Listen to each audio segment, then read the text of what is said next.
All right, guys, this is Dr. McGrath, and we're going to talk about the citric acid cycle. So we've already talked about breaking down the glucose and into pyruvates, and then the prep step to have acetyl-CoA come over here, and the acetic acid is dropped into the citric acid cycle. And so that's where we're going to pick things up. Now remember, the whole point of this is breaking down glucose, and the whole point is to run our electron transport chain. So what we want to do when we're breaking down glucose is we want to strip as many high energy electrons off of glucose and put them on electron carriers that we can, so we can run our electron transport chain and get a ton of ATP. All right, so how our citric acid cycle starts is there is a 4-carbon molecule sitting here called oxoalloacetate, or OAA. So it's just sitting here waiting. Acetyl-CoA comes and drops off the 2-carbon molecule here. It combines with the 4-carbon molecule that is already sitting here to make a 6-carbon molecule.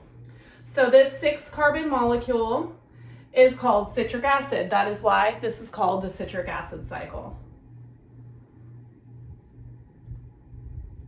1, 2, 3, 4, 5, 6. Okay, so the 2 carbons here get dropped in, combined with the OAA to make citric acid.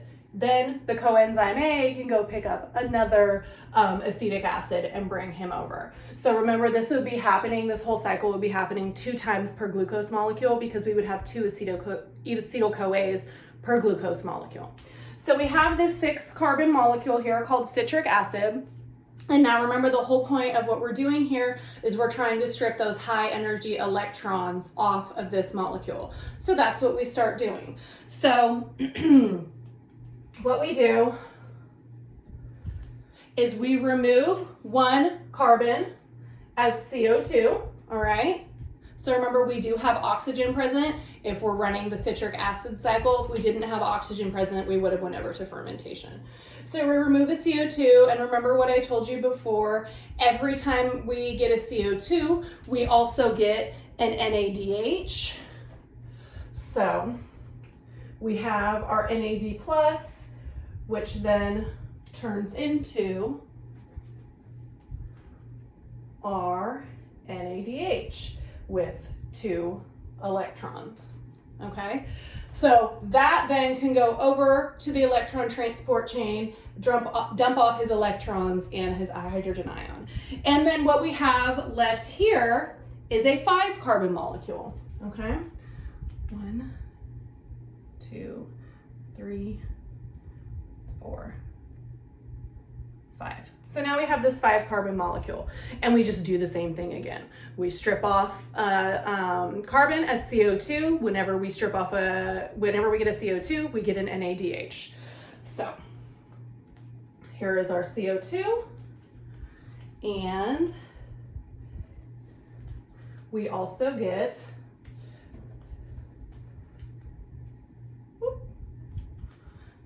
an NADH. So the NAD+ then picks up the electrons and the hydrogen ions to become NADH. All right. So now we have a 4-carbon molecule.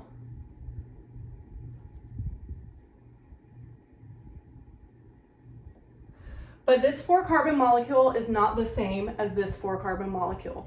There's still some energy left on there that we can strip off. So what I tell students to do at this point is just to draw 3 little arrows. So we have 1, 2, 3. And at the end of each one of those arrows, you get something. So at the end of the first arrow, you get an ATP. It's really stripped off, so GDP becomes GTP, and then GTP, which is guanosine triphosphate, becomes ATP, but doesn't matter. Just know it as you get an ATP. Then you also get an NAD+, turning into an NADH with the little electrons on it. And then the last thing you get is another electron carrier. It's like NADH, but it's not as efficient. It's called FAD, and it turns into FADH2